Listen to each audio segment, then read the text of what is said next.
Hi, welcome to EuroCis 2025. We are here at the booth of KBST, one of the world's leading smart card provider in the world. Today we're here to demonstrate our newest product, the ScanCart, with the known ScanBox 2. So join me for a demonstration. So first of all, when the customer takes this device out in a shopping cart house and takes it for his shopping trips, he can basically bring any kind of bags and boxes from home by simply taking the bags or box, inserting it into the cart before entering the store. And now you're ready to shop. You start your shopping journey by simply pressing Start Shopping or by scanning the first product. What happens now is the scale is actually setting to 0 and preparing for your shopping trip. So right now the cart is set to 0 and we're ready to go. The first product is quite a simple one. It's a product with a barcode.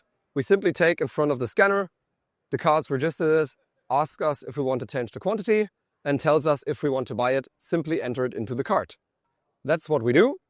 The cart is now checking the weight of the product, confirms everything, and the product is added to our shopping list. What we can see here on the screen of the cart is basically the home screen. On the right side of the screen, you can see the shopping process building up with the price of the code and other information regarding a specific shopping trip. On the left side of the screen, you can see in the home screen some more information on how to use the cart, animated as GIFs. You can also switch automatically or by pressing the button to offers. In case of offers, we can use the screen to make certain location-based offers or personalized offers to the customer using the cart. When it comes now to theft prevention, this smart card is one of the most advanced cards in the world. For example, if you have 2 avocados, which for sure are usually paid by piece, you scan one of them, but now we actually take 2 of them and insert them into the cart. The cart is now checking the product with the scale and with the camera and immediately detects that we only scanned 1 avocado, but in fact we placed 2 of them inside. What we now can see on the screen is basically the video what just was recorded and showing the 2 avocados placed in the cart. What we now do as a customer is we saw, hey, we just scanned 1 avocado, so we actually take out the second one. The cart will immediately notice, confirm the 1 single avocado, and we can continue shopping. You can also see the LED indicators on top interacting with our shopping process and signaling if everything is fine or not. We're now scanning the second avocado and place it inside the cart, and we'll see the cart is verifying it and we are ready to go on shopping. When it comes to bananas, for example, they are usually sold by weight. For sure, we can have a scale inside the shopping or in the grocery shop, and you can weigh them on a scale, print you a label, and put them in front of the scanner to add the bananas to your shopping trip. In this case, the cart will for sure double check if you only add the bananas you actually put on the scale for printing your label or if you try to add some more. But we also have the possibility to get this cart itself as a trade legal scale. Just by certifying it, you can now go on manual entry and type in the corresponding number of the bananas you will find on the shelf label. In this case, we click on the bananas, confirm, and now the cart asks us to place the bananas inside the shopping cart. We do that, and nearly in real time, we can actually see how the cart is weighing the bananas, and we can now add the bananas to our purchase just by clicking the button. When it comes to items where you have a bundle selection, for example Red Bull, you scan a single can of Red Bull and now the cart basically asks us how many cans of Red Bull do you have. It can be a single can, it can be 4, 6, 12, whatever kind of bundle the retailer offers. In the end, when the weight of the product is known good enough, we simply place the can inside the cart, and by the weight and the image, the cart will see it's only a single can of Red Bull and will automatically select the single can for the customer without pressing the button itself. To show you that the scale is even more capable together with the camera for theft prevention, I brought another case. Here we have 2 different medicines. The one is the small package, the other one is the big package. What we're going to do now is basically we're scanning the small one, but as the cart asks us to place it inside, we are actually putting the big one inside. So now the cart is checking and recognizes quite fast that this was not the item we actually scanned. It was the big package. So again, the cart is basically showing us the image and also telling us that this was not the item we actually scanned. What we're going to do now is we put in the small one and take out the big one. As soon as the cart recognizes it, it sees now everything is fine because now we put the small package inside because we scanned the small package and we took out the big one. So when it comes to scale accuracy, we can also see like this really small and tiny and lightweight item So the scale is not only working in the basket itself, but it is also working on the lower level of the cart.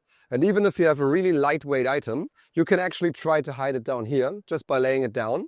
But the cart is so accurate, it will immediately detect it, show you the video of the fault, and you can see in the background me placing the item on the lower level without scanning it. What we will now do is basically take it out again. The cart goes back on green, the message disappears because the cart notices everything is fine again.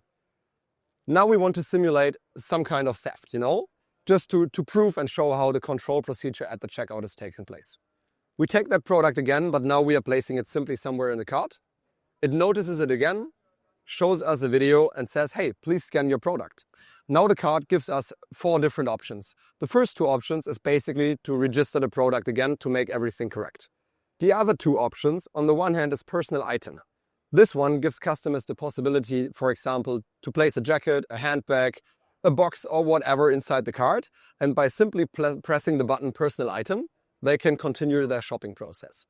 The other button is basically simply saying, hey, I did not add anything. So in case right now we do know that we added something, but we will press the I didn't add anything button anyway. What happens now is the customer can continue shopping. We see the cart goes back on green, but we also see that the item we just inserted is actually not in our shopping list. So we basically have it inside the cart right now without registering it. But we'll come to that later at the checkout process and continue our shopping process. So we will try to trick the system in another way. What I just got here is a box. So the box itself, it's a common standard product, but we try to hide something inside. So this is a small Jägermeister, and this one is a Gillette Fusion blade. So these 2 items in combination are probably something around like $15 to $20, when not even more. What we're going to do is we keep it inside, scan the box. The cart asks us to place the box inside. We do that. The cart is checking it and immediately notice that something is wrong. The camera can only see the box, but the scale is able to look inside the box and sees there is something inside, which is wrong. Now, there are not 4 options to continue. There's only a single one. We have one button, which means continue shopping and get help at the checkout. The other option always is, you can take out the item, it will disappear, you can correct your mistake and continue shopping. But as we want to see the control procedure, we do it back inside, even with the hidden items. Wait for the message, and we will simply click continue shopping. And you can see only the snack box is now logged in, while the products inside are not registered yet. Another example of the precision of the scale is simply a bottle of Coke and a bottle of Diet Coke or Coke Zero. It's exactly the same size of bottle, it's exactly the same amount of liquid inside. The only difference is this one has sugar and this one has sweetener. And the fact is there's so much sugar inside that there's a certain weight difference in between those 2 products. So if we now actually scan the bottle of Coke Zero, select in this case a single bottle, and now we place the regular Coke inside, the cart will check it and will immediately say that's wrong. The scale in this case is so precise that it even can detect the difference in sugar and sweetener inside those bottles. So what we're going to do now is basically we'll swap it around, we'll put the Coke Zero inside and get the regular Coke out so that basically the product is inside which we actually scanned. By doing that, the cart checks again and now immediately sees everything is good, we can continue shopping. The last products we're going to buy is quite special for grocery shopping. We do have fresh or produced items which don't have a barcode and which can be packed by the customer in different packages, but all together in one as well. So what we do here is basically open up a subtotal on the cart with still controlling the total of the items by weight and camera. So in this case, I brought the ESL shelf labels with me, which basically incorporate the scan code as well as the PLU. You can either scan the code with the mobile hand scanner, or you can actually type in the PLU on manual entry. What we're going to do right now is basically take out the mobile hand scanner and we'll scan each of the shelf labels we want to add to our shopping trip. So now you can see on the screen of the cart that we just opened up the subtotal basket with all these 3 products. And now we can give the customer the possibility to add all these 3 products into one package and insert this package actually in one time in the cart. So now we basically have added all the products we selected before with the scanning of the barcode at the label. So now we're at the point where we're finished with our shopping trip and we want to check out that cart. So in the end, if you look at the beginning, we did make some mistake. Some were intentionally, we tried to hide some products inside, others were not intentionally, and we tried to trick the system as well. The customer now goes to the checkout area and can now start the checkout procedure simply by pressing the button checkout. So this checkout button will only be available as soon as you reach the checkout area. So you're not able as a customer to start checking out when you're in the middle of the store. So the card asks us now if we want to start the payment process, and we confirm with yes. What happens afterwards is the card is now asking us how we actually want to pay our purchase. So we have multiple options which can be supplied in the store. The first option is the most basic one. You can actually transfer the whole shopping process onto a stationary checkout in case you want to pay cash, for example, or you simply use the stationary checkouts because you like it. The second option is with credit card. The card or the tablet computer itself has a certified NFC antenna inside, and you can simply, if it's certified in your legal or in your country, you can simply tap and go with your credit card to pay for your shopping trip. What we're going to do in that case is demonstrate the application payment. So we are pressing on the application payment in a second, and the card will basically show us a QR code where we can check out the card and pay with our smartphone. So by selecting the card, we are selected for control. As you remember, we did some things inside the card which were not really honest. That starts, for example, with hiding product and inserting products without scanning them. What we're going to do right now is basically we get an employee. Now the customer cannot check out by himself. He cannot go back to his shopping trip because we saw from the sensor data that there is something inside not properly registered, and we are in need for a control by an employee. The employee basically has a management card that can be a physical card, that can be a QR code, can be on a mobile phone, can also be printed on any kind of paper. As an employee, we are basically starting the checkout process and this control process by scanning that item. Now we are start checking, and the card will basically give the employee now all the information he needs to make an efficient and effective checkout control with the customer. So the first message we're getting is added item not scanned. So we see there was added to the basket something with 53 grams of weight, and it tells the employee to have a look at the video on the left which item was inserted in the moment of the mistake. On the video we can clearly see that little green product which is a dressing for a salad. So what happens now is we take it out as an employee and scan it, and the card will now tell us that this item was not registered during the shopping trip. So in this case, the retailer can decide how he wants to deal with his customer at this point. But usually you simply can add this item now to the shopping trip by pressing yes. So in case of the next step, you remember, we tried to hide some really expensive products inside the snack box. The employee now gets the message that the customer was using the card and skipped the message. That was the message we saw when we actually inserted the snack box, and the card told us that something is wrong with the snack box. But we simply pressed that we didn't add anything and everything was fine. So now we are running into a control, and the employee is required to rescan the snack box. But now in the moment the employee takes out the snack box, he immediately notices that something is inside. So in this case, it's quite easy for the card to find the products which were hidden inside. So what we're going to do now is basically continue with the payment. But when it comes to the retailer or real store, now it's up to the retail store how he wants to handle that issue with the customer. Because, that's some kind of intentional theft, so depends on how the retailer wants to deal with that. So in our option, we're now simply going to skip that message to proceed to payment. And what happens now is we proceeded through the checkout, and now the card is basically uploading the whole transaction to a payment provider. That can actually be the payment provider of the retailer, that can be a third party, depending on how the retailer wants to deal with that. Basically, we now have a shopping trip of 23.69 euros. And what is codified in that QR code is basically a web link. So the customer can now actually get his own smartphone and open up the camera on his smartphone to read that QR code. By reading that QR code, the customer will be redirected on the website of the payment provider. Now, if you have Apple Pay, Android Pay, or any other kind of payment method, in this case we have just a credit card, you simply type in your CVV and click on Pay.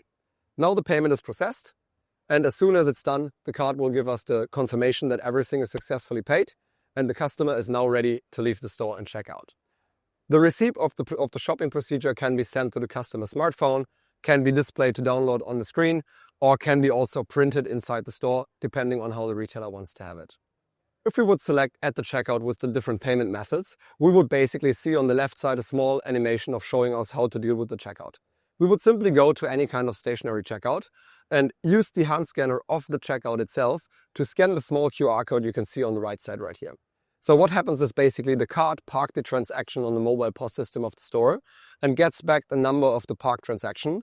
And now by scanning that QR code with a stationary checkout, you can simply download your whole transaction on the stationary checkout within a second. And then you can basically also pay cash with credit card or whatever kind of payment method the retailer offers at a stationary checkout. So if we would now select credit card payment, we would simply see on the screen the icon for tapping our credit card on top of the screen. Behind the screen, you can find a certified NFC antenna, which is able to read the credit card or the debit card of the customer. So now we've got a Visa right here, putting it on the screen, and we will see the card successfully read the card and is now processing the payment. As soon as the payment is processed, we'll get the audio feedback and get a QR code to download our receipt. We can download it now, or we can simply leave the store and check out. When it comes to smart shopping cart, the hardware is really important. So smart shopping carts come in tons of different variations, starting from retrofits, going to full smart shopping carts incorporating scaleless cameras. When it comes to smart shopping carts from KBST, we brought our full range here today. We will just have a look now. First of all, the most basic solution is the retrofit. In this case, we use our ScanBox 2.0 to retrofit a standard shopping cart, making it a smart shopping cart in the way that you have a good scan and go solution with a large screen, easy scanning for the customer, but without a control scale or other theft prevention measures. The full solution from KBST, the so-called ScanCart, also comes in different sizes. For example, we have here the City Shopper, which just has 75 liters, but we also have the standard version coming with 150 liters of basket volume, both incorporating the lower level of the shopping cart. But in the end, the size of the shopping cart is just a measure. So if you're interested in using one of our carts, we can manufacture it in exactly the size you want to have it and you need it for your stores. When it comes to software, front-end software, KBST can offer you the full solution. We have a fully capable, fully configurable front-end software which can come in your corporate design and look for the customer as it would be your software. As our carts are mainly running on an Android 13, we can also offer the possibility that the retailer or our customer can get his own scan and go application on top of the cart. As you can see right here, we're just in the Android screen, and right here we have the application of our customer EDEKA. If we just open that application, you can see opening up the EDEKA application running on top of that cart.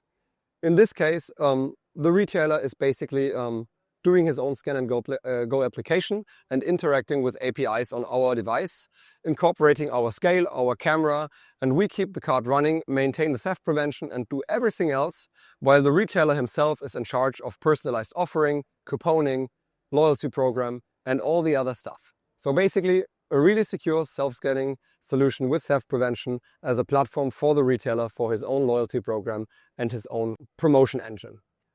We can also work with other partners. So for example, right over here, we have the GK POS client on our cart with Loyalty Engine by GK, also interacting and leveraging from our scale and our camera, but still boosting the GK Loyalty Engine, making personalized recommendations and offers. So also here we can be the self-scanning platform for third-party applications. When it comes to charging solutions from KBST, we can offer different solutions for every kind of store. Because every store is different depending on size, on employees, on area, so we can offer always the right solution for your store. So now we're basically going to start with the most basic charging solution we offer. Here comes our mobile power rail. Basically standing on rolls, you can push it wherever you want to have it. The only thing you need to connect it is a standard power outlet and standard power socket. So simply plug it in, turn it on, and you can charge up to 20 carts. 10 on the right side, 10 on the left side, simply by taking the plug, connecting it to the cart, and you can immediately see how the cart is starting to charge. The next possible charging solution we can offer our customers is a fixed power rail. It can be fixed inside a shopping cart house, but it can also be fixed inside, depending on where the store has space for it. This fixed power rail is connected to a power cage, which can be put in line with a couple of more, so you can actually charge up to 40 or 60 carts in this kind of area. You can take out the cable and simply use the cable to connect the cart as well, and the cart will immediately start to charge.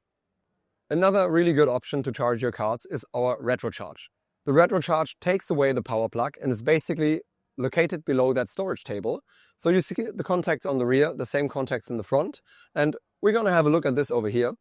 So If you have that contacts in the rear and the contacts in the front, and you now push one cart into the other, they will start connecting each other in line.